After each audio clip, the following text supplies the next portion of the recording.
Good morning, Roadrunner. Well, kind of a interesting day. This is my first day hiking without you either in front of me or around me. So a little bittersweet. I'm gonna meet Bram here at the bridge at 8:30, and we're gonna hike together for a little while.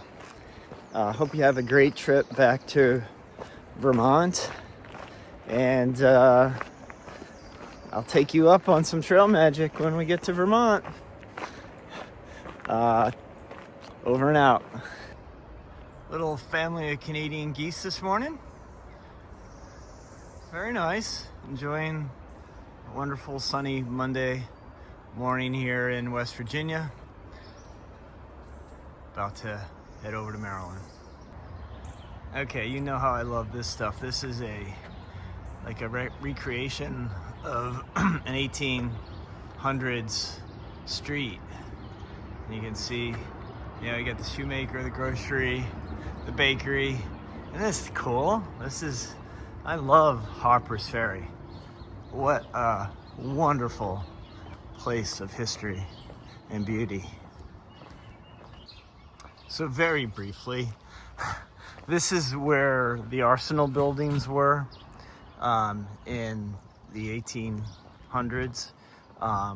This building here is called John Brown's Fort, where he was eventually captured.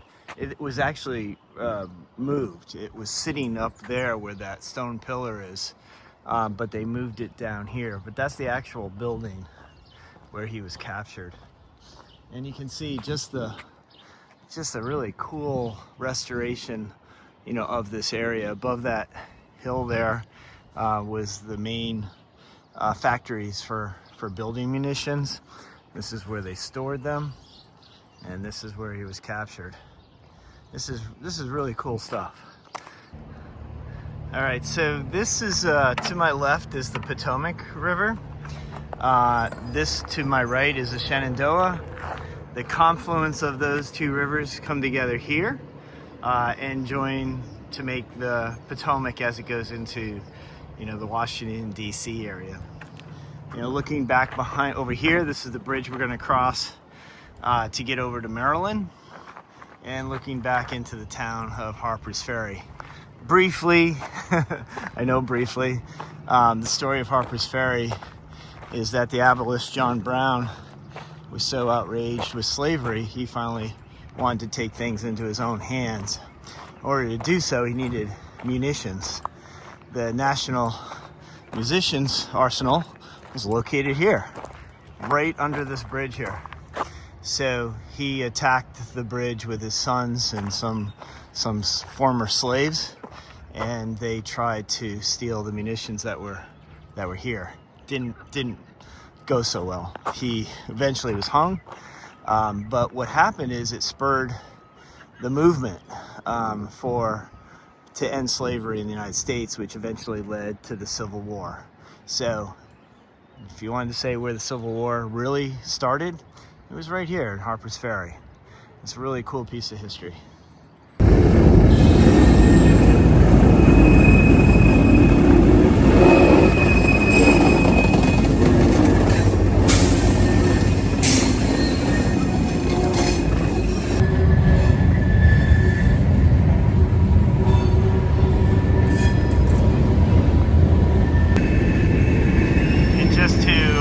Exemplify the power of water, you have the Blue Ridge Mountains going across this. I'm sure at one point they were connected straight through, but over years of erosion, the river finally won and broke its way through this spot.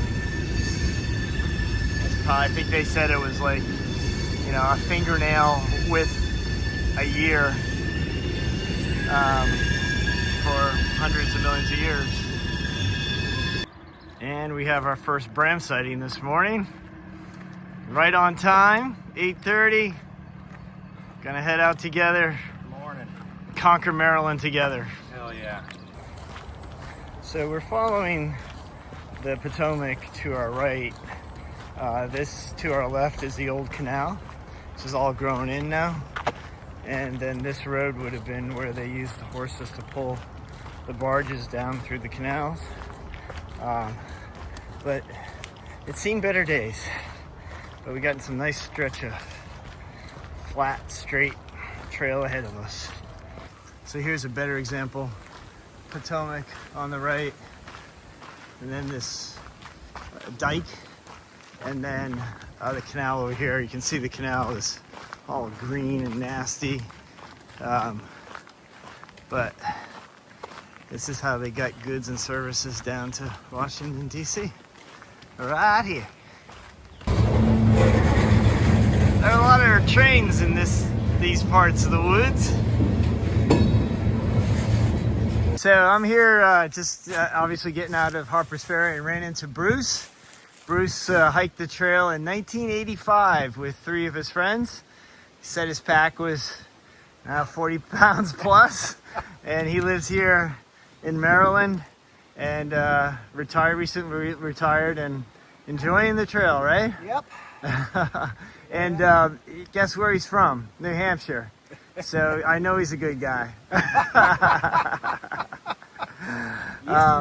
So yeah, Bruce's plan today is just to hike about till noon, turn around and go back to the car. Yep. But it is glorious out here today. Indeed. It is a perfect temperature, And probably nice around, breeze. 70 degrees, breezy, shaded, our kind of day, right?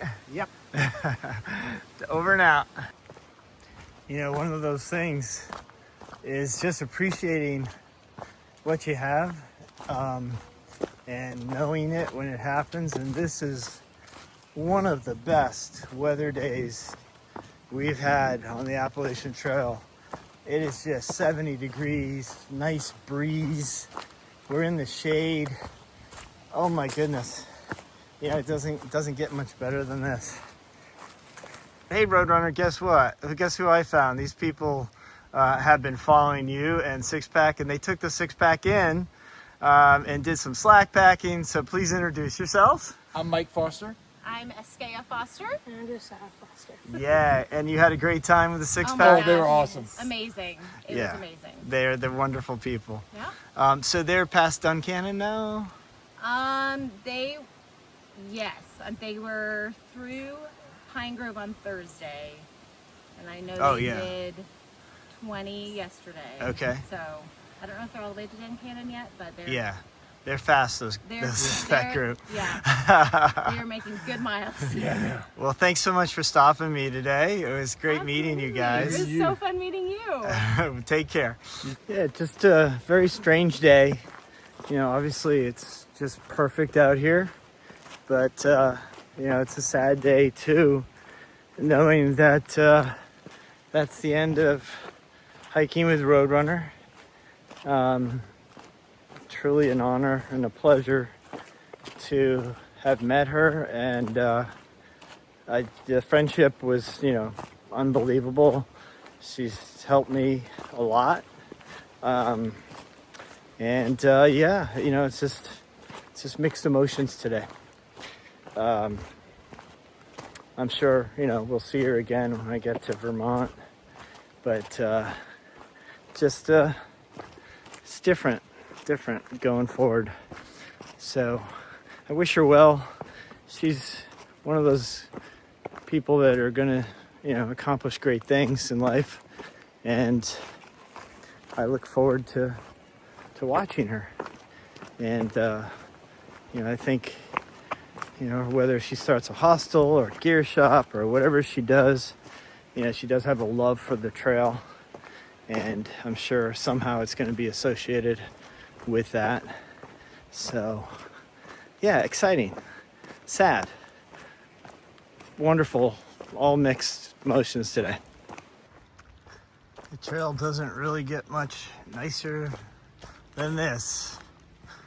Can't be any flatter or more cushy. Pretty thankful. Okay, Roadrunner, you know I'm a sucker for a good monument. This is the Washington Monument in Maryland.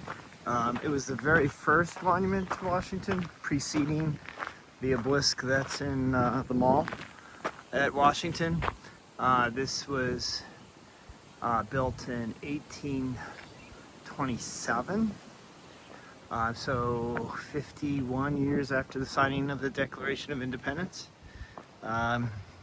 This was used as a signal tower for the Union troops during the Civil War, and you can see why. It's got a beautiful view of the valley over there. So, pretty cool stuff. Seriously, look at this terrain.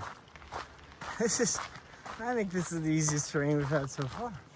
It is absolutely delightful out here. Yeah, Maryland. Nice job, Maryland. We're crossing I-70 in Maryland. Nice little walkway.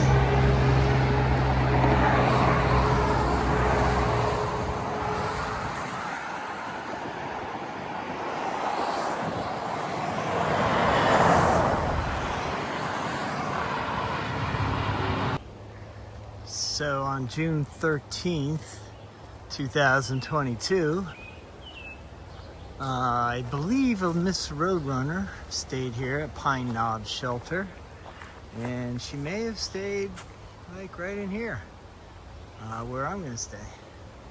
So this is pretty cool, staying where Roadrunner was 3 years ago. And that's a wrap on today. 23.9 miles.